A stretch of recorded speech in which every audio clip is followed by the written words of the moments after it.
dostlar. Sabahımız ve oğlu. Bugün ne vereceğiz?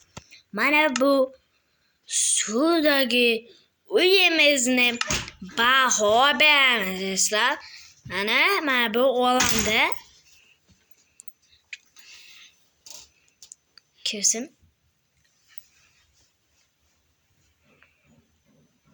kif. Mana mesela bu tepesi qavat mana tepagi qavat. Mana shu tepagi qavat, mana bu yoqda xolodilnik. Mana bu esa pechka. Mana bu esa pechkani vaysi, mana bu rakvina.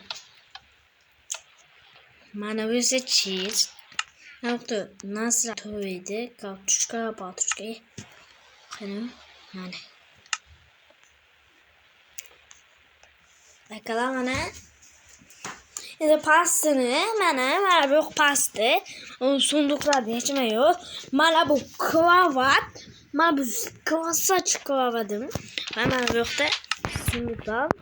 Mana bu esa davlat mana bu pastdagi zumrad, mana bu dekoratsiya, mana bu yoqda pechka. Mana bu tak. Va mana bu yoqni bu yoqda yo'q. Va ukam undan 5 qo'yibdi. Ukam mana bu yoqlarda ketdi. Ammo sizlar undan baho berishingiz mumkin. Xohlagan soningizdan aytib.